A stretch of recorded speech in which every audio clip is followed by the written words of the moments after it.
Listo. Listo. Entonces voy a proceder a leerte el consentimiento informado y ya proseguimos con la reunión.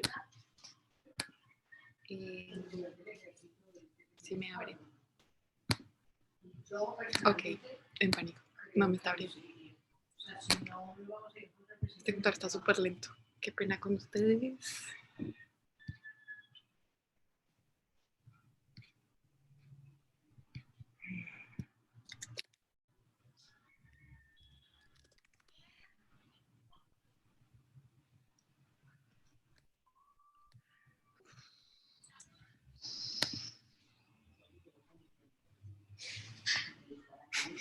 Qué pena. Está muy lento. Yo lo tengo acá abierto, si quieren yo lo leo. Gracias, Juli. Entonces, ¿lo leo todo? ¿Sí, cierto? ¿Sí? Ok. Yo creo Entonces, que para efectos sería la declaración de consentimiento, porque yo pues conozco todos los términos de uso y confidencialidad y el carácter pedagógico de la entrevista, entonces hago la declaración. Camilo Andrés Ruiz, identificado con cédula número 735827780 de Cartagena. Manifiesto primero mi aceptación del proceso de entrevista dirigida por las estudiantes de Psicología de la Pontificia Universidad Javeriana y que me ha sido explicado y entendido por mí y cuyas condiciones generales me han aclarado las estudiantes. Que la información que le brindo a las estudiantes es veraz y corresponde a mi realidad, ya que sobre dicha información se plantearán los análisis correspondientes. He leído y comprendido íntegramente este documento y en consecuencia acepto su contenido y las consecuencias que de él se deriven y accedo entonces a lo anteriormente mencionado. En documento anexo haré llegar la correspondiente firma en respaldo de este consentimiento verbal que ha quedado grabado para los registros de su actividad académica. Perfecto, muchas gracias, Camilo.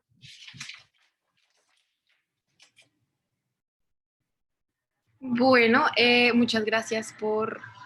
No sé si me están escuchando bien. El internet está bastante inestable. Bueno, para empezar con nuestra entrevista, queríamos preguntarte cuál es tu nombre. No sé si me están escuchando bien. Sí, te escucho bien. perfecto. Bueno, mi nombre, como lo mencioné hace un minuto, mi nombre es Camilo Andrés Ruiz. Soy abogado, soy egresado de la Universidad de Derecho y Ciencias Políticas de la Universidad de Cartagena. Tengo una especialización en Ciencias Penales y Criminológicas de la Universidad Externado de Colombia, especialización en Casación Penal de la Universidad de la Gran Colombia, especialización en Derecho Constitucional de la Universidad del Rosario, curso de maestría en la Universidad de California y actualmente hago un curso de doctorado con la Universidad Complutense de Madrid.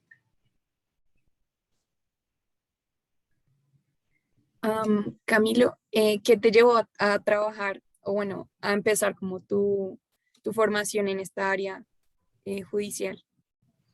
Bueno, desde pequeño sentí una vocación muy importante por los temas no netamente jurídicos, pues, a corta edad no aprende uno a diferenciarlos muy bien, pero sí, digamos, con la problemática social y la necesidad de que se adoptaran decisiones justas frente a los conflictos y a las controversias que se generan en la sociedad, pues digamos que de ahí fue naciendo mi vocación y luego pues ya con el tiempo la fui orientando y decidí acceder al área del derecho.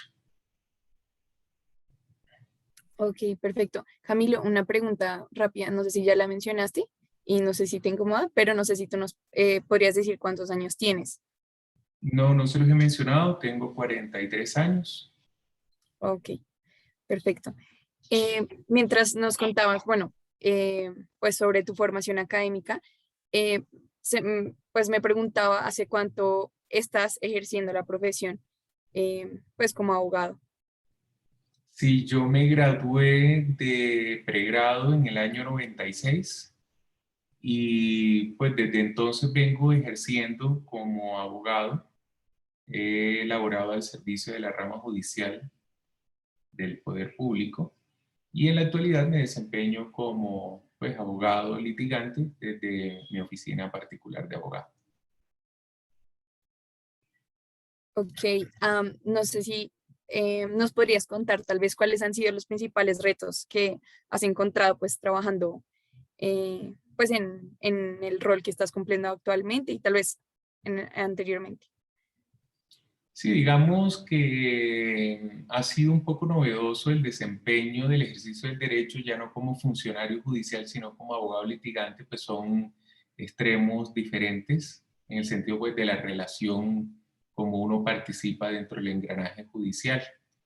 Eh, no es fácil el tema de la administración de justicia, un tema complejo, tomar decisiones, inclusive aquellas que llevan restricción de libertad para algunas personas en el área penal, que es el área de mi desempeño.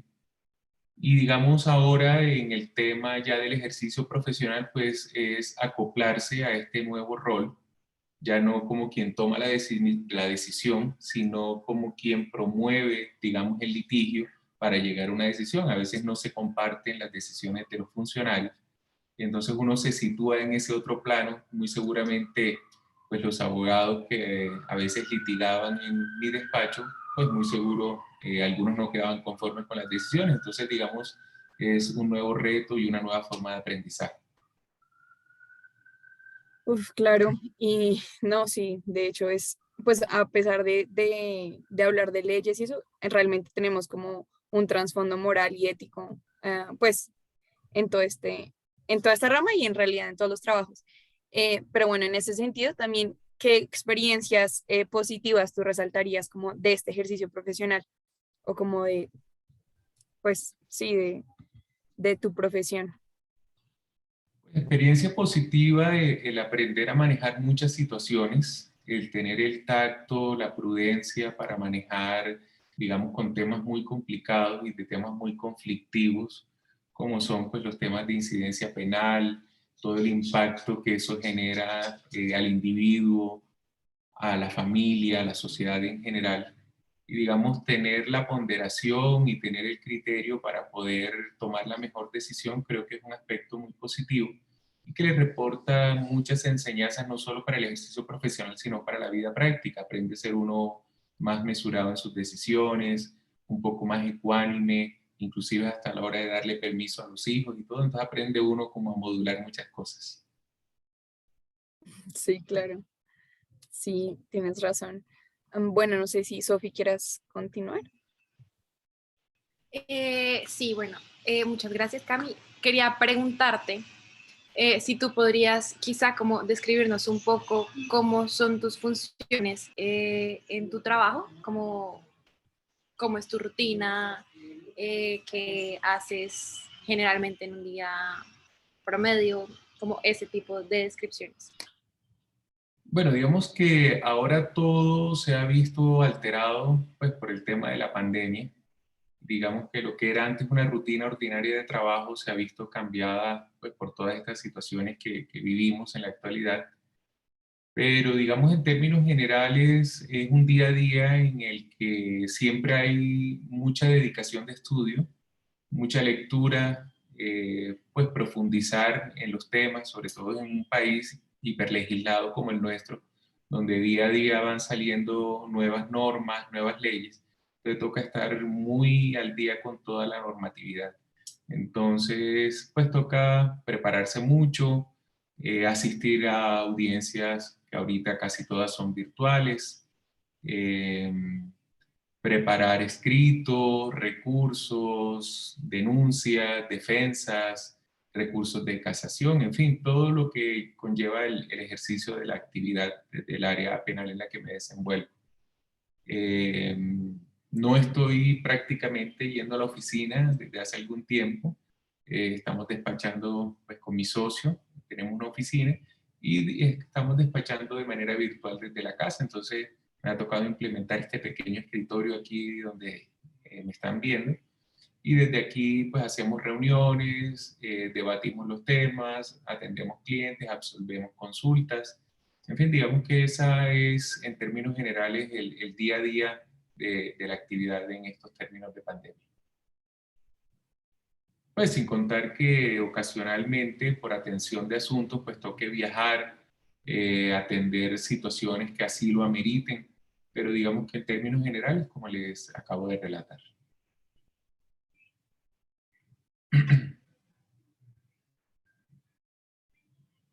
Listo. Bueno, ahora ya te vamos a No. poner un poco más dirigido hacia el tema pues, de la psicología. Dale, Juli, lamento los inconvenientes por mi internet, qué pena. Entonces, bueno, la primera es, ¿encuentra útil el aporte de la psicología a los temas de los que trata el derecho?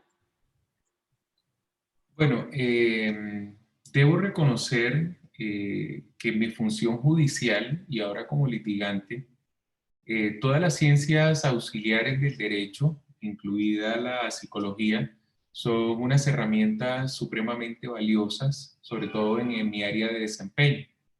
Muy frecuentemente, como funcionarios judiciales, acudimos a peritos psicólogos, a psicólogos forenses, pues para efectos de establecer temas comportamentales, temas sociales, temas penitenciarios, la psicología aplicada, digamos, al proceso judicial, a las víctimas. Entonces, indiscutiblemente, la respuesta es positiva. Siempre hay una conexión muy fuerte con la psicología jurídica, la psicología judicial, al igual que con otras ciencias auxiliares como la medicina legal o la psiquiatría forense, porque digamos que todas imbrican en un sentido favorecedor para ayudarle tanto al funcionario judicial como al abogado litigante o al fiscal desde el rol que desempeñe a entender las condiciones del individuo que se ve de alguna manera involucrado en una situación de la órbita penal. Listo. ¿Cuál crees que es la importancia de la psicología en el campo jurídico? Como ya no sé si nos puedas dar una respuesta un poco más amplia de lo que has visto de colegas y eso, como en general, no tanto en penal, sino si has visto una relación con otras áreas del derecho. Pues hago el enfoque porque es mi área de desempeño, sin embargo, la psicología es una ciencia que aplica a todas las áreas del derecho. Aplica en la psicología jurídica del menor infractor, por ejemplo, para establecer cuáles son las condiciones personales del individuo, qué lo llevó a tomar una decisión de esa.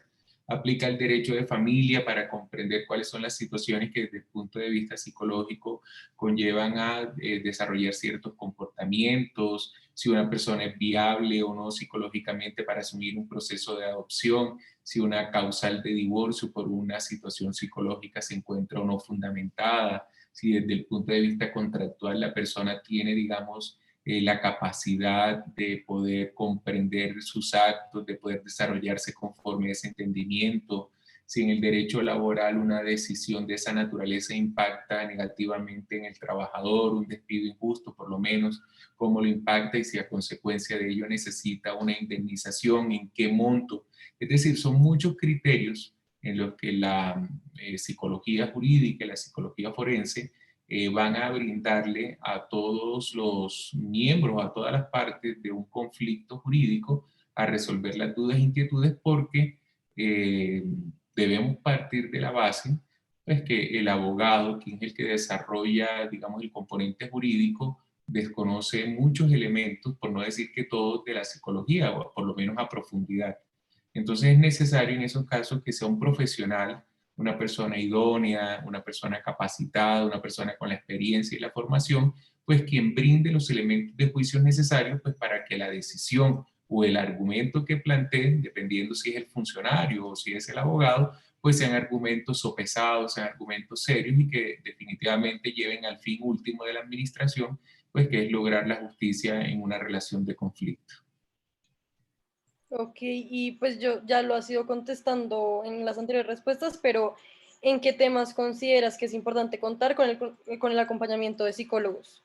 No sé si quieras agregar algo más de lo que ya has mencionado. No, en el ámbito del derecho, como lo mencionaba en términos muy generales, es imprescindible la participación de un psicólogo idóneo, capacitado, con formación, con experiencia, pues para dilucidar todos esos aspectos que el abogado no conoce y para poder plantearlos de manera adecuada También, por ejemplo, en el tema de la responsabilidad administrativa, que es aquella que se genera cuando el Estado genera afectaciones al sujeto, al ciudadano, se generan, por ejemplo, acciones que se denominan acciones de restablecimiento, acciones de nulidad y restablecimiento del derecho que llevan consigo indemnizaciones, generalmente por perjuicios morales. Entonces, esos perjuicios morales generalmente se tasan sobre la base de las afectaciones psicológicas que se presentan en el individuo. Por ejemplo, supongamos, por ponerles un caso muy sencillo, la persona que cruzando una carretera es víctima de unas lesiones que le genera, por ejemplo, un articulado de Transmilenio, por citar cualquier ejemplo. Digamos que eso hace parte del servicio público de transporte que desarrolla el distrito de Bogotá, y esa persona pues que iba cruzando, observando todas las reglas, se vio envuelta en un accidente donde, por ejemplo, perdió una de sus piernas. Entonces, en esa situación viene un proceso de establecer la responsabilidad, si digamos el distrito o el Estado como cabeza general es responsable de esa afectación que le genera al individuo y deberá resarcirle los perjuicios que esa situación le genera. Pero los perjuicios no solo son los perjuicios materiales, que son los gastos que tuvo la persona para cubrir el accidente, ni van a ser los perjuicios de lo que dejó de percibir durante el tiempo en que estuvo incapacitado, sino, digamos, toda la congoja, el dolor, el estrés postraumático, todas esas situaciones que lleva consigo una situación de esa y que deben ser indemnizadas. Entonces, como el dolor no es algo cuantificable, ¿sí? Digamos, el dolor que puedo sentir yo frente a eso es distinto al que puede sentir, por ejemplo, alguien que era un patinador artístico, en el ejemplo que les pongo, pues su afectación va a ser mayor en la medida en que su carrera se ve frustrada por eso. Sí, ya no podrá volver a desempeñar sus actividades, o pensemos en una persona que queda discapacitada de por vida, o que no puede tener vida de relación con otras personas. Entonces eso va generando una afectación que debe ser sopesada de acuerdo a los criterios psicológicos y a veces psiquiátricos que genera un incidente de esto.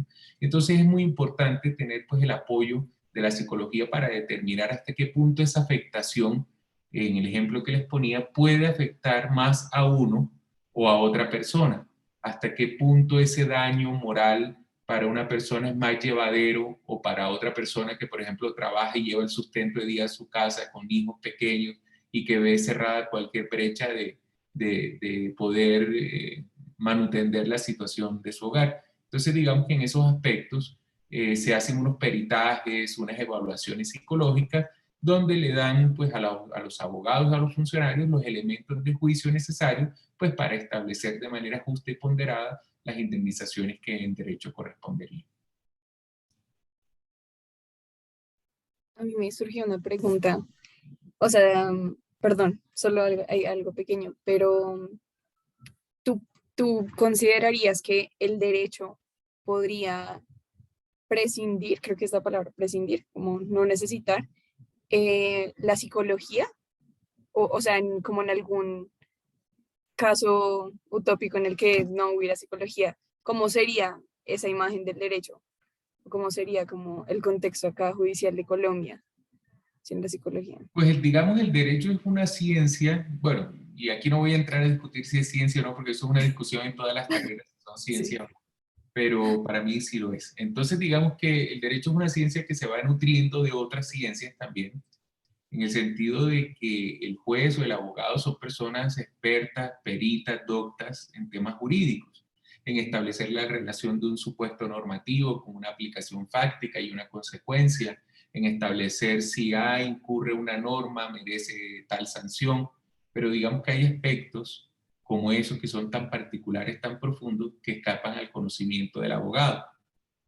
Por ejemplo, yo dentro de mi formación en ciencias penales y criminológicas vi una ciencia que se llamaba, una materia que se llamaba psicología forense y psiquiatría forense también.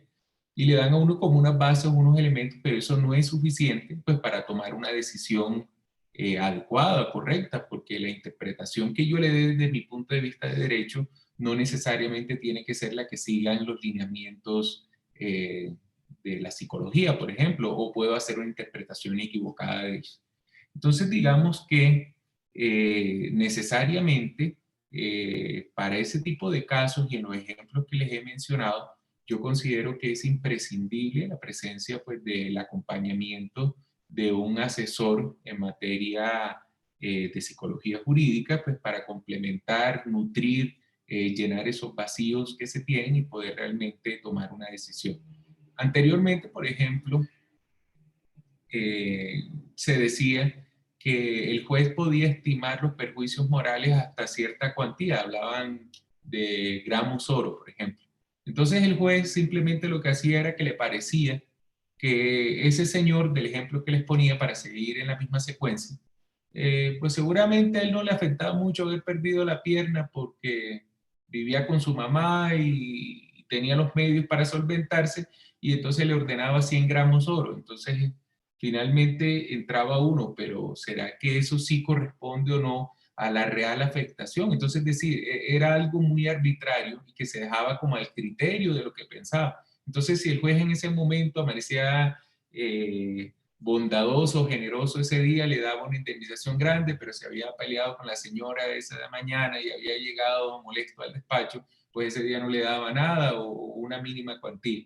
Entonces, digamos que esto nos ayuda a ser más objetivos, nos da unos elementos de juicio más serios, más ponderados, para tomar decisiones que, como insisto, el fin del derecho es lograr la justicia y pues no sería justo que a una persona en unas condiciones particulares, repito, siguiendo el ejemplo, se le indemnizara con un menor valor o, yéndonos al caso contrario, o que a una persona con una mínima afectación se le diera una indemnización mayor a la que le corresponde. Es decir, en ambos casos sería un despropósito que atentaría contra la finalidad de justicia. Claro, totalmente. O sea, estaríamos de acuerdo con que este tema judicial y de justicia también es algo que requiere como un acercamiento multidisciplinar. O sea, ni un abogado bien, o sea, como con un pocas formaciones en psicología, ni un psicólogo con pocas formaciones en la ley, sino el acercamiento y como juntarse con varios profesionales para tratar una sola cosa. Súper Sí, se chévere. trata de hacer un trabajo conjunto donde, digamos, se apoyen mutuamente cada uno desde su área de conocimiento y complementar a que sea una decisión que realmente comprenda ambos elementos.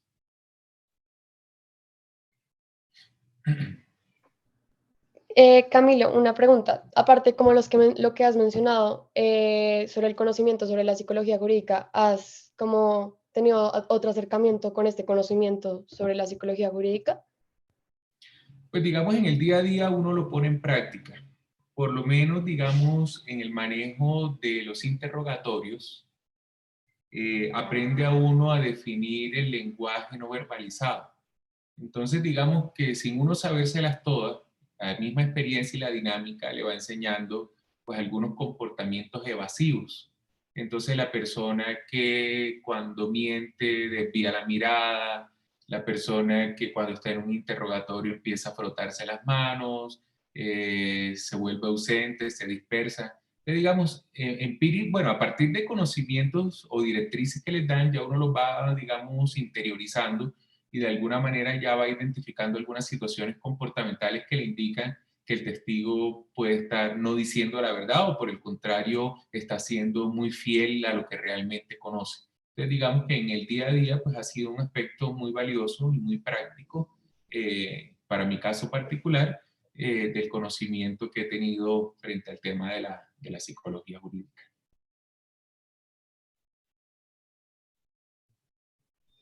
¿Y has tenido la oportunidad de trabajar junto a un psicólogo jurídico? Y si sí, ¿cómo fue esta experiencia? ¿Cómo fue algo útil o no? Como, pues ya medio lo has contestado, pero como si lo quieres profundizar. Sí, de hecho, hace poco estuve conociendo de un caso, pues en el que no voy a entrar en detalles por la reserva que se maneja, pero fue un caso donde se manejaba un presunto acceso sexual a unos menores de edad, de muy corta edad, de 2, 3 años. Entonces, en esa situación fue muy valiosa la intervención del psicólogo jurídico, pues porque tienen todas las herramientas, las posibilidades de interactuar con los niños, de saber con todo el tacto llegarles, de obtener información sin revictimizarlos. Es decir, fue una experiencia frente a todo lo feo que este tipo de casos lleva, fue muy favorable el ver pues, que sin la ayuda de una psicóloga jurídica como la que tuvimos muy bien en acompañarnos, no hubiera sido posible darle resolución positiva al caso, porque, digamos, no teníamos ni las técnicas, ni las estrategias, ni las posibilidades de obtener de la manera profesional y ética como se logró la información. Y eso, pues, ayudó a la solución del caso. Entonces, para mí fue un aspecto muy positivo y es de las cosas que me hacen reconocer y valorar en muy buena forma el área que ustedes están desarrollando. Perfecto. Y pues, ¿qué entiendes como por la psicología jurídica en sí? Como... Bueno, en mi acepción particular, la psicología jurídica, pues, insisto, es una ciencia que evalúa, digamos, todo el componente interno del ser en su aspecto volitivo, en su psiquis, en su introspección, y la forma como eso hace que interactúe en el medio, y la forma como se desenvuelve, se desarrolla en cada una de sus relaciones interpersonales. Eso, pues, aplicado al campo jurídico, pues nos lleva, digamos, a esa definición para digamos, el debido manejo y solución de las situaciones en las que hay algún compromiso en áreas del derecho, como las que les mencioné al inicio de esta entrevista. Perfecto. Ya como dando un poco de cierre a este espacio, muchas gracias por acompañarnos. Quería preguntarte si de pronto tú podrías contarnos como de alguna experiencia, de algún caso, de algo que tú hayas dicho, esto fue muy positivo, me sentí como muy bien por haberlo desarrollado y que haya como involucrado la ayuda de la psicología jurídica para su resolución. Bueno, adicional al caso que les comentaba ahorita, pues también tuve el caso de una persona que tenía un trastorno psicológico que no le permitía comprender, digamos, la capacidad de sus actos. Esta persona fue procesada por un comportamiento que se le atribuyó como delictivo. Y pues a través de la asesoría y de la ayuda de la psicóloga jurídica y de la psiquiatra forense, pues pudimos establecer que era un comportamiento que se había realizado sin capacidad de comprensión. En el caso de las personas que sufren patologías mentales o enajenaciones mentales, y este era un caso de esos en los que la persona no tenía la capacidad de entender sus actos y por lo tanto, digamos, no se determinó su responsabilidad penal frente a los hechos, pues independiente de que sí debió responder patrimonialmente por los daños que ocasionó. Pero entonces fue un aspecto positivo porque sin eso, si no se hubiera logrado establecer la real capacidad de comprensión de esta persona, pues muy seguramente se lo hubiera condenado en otra situación y pues no se hubiera logrado la finalidad de justicia, pues se hubiera condenado a una persona con una patología, a una persona enferma. Muchísimas gracias. No sé si alguna de mis compañeras quiera agregar algo más. Yo creo que ya quedó todo súper claro. Sí, muchas gracias, Camilo, por tu tiempo, por tus Sí, muchas experiencias, por gracias, tu conocimiento. Camilo. Bueno, a Gracias. ustedes y bueno, cuando necesiten, aquí estamos a sus órdenes para colaborarles Muchas en gracias. cualquier inquietud que tengan y en el ejercicio profesional muy pronto también. Listo. Muchas Muchas gracias. Bueno, que gracias. tengan buena Que estés tarde. muy bien. Hasta luego. Bueno, Igualmente. hasta luego, buena tarde.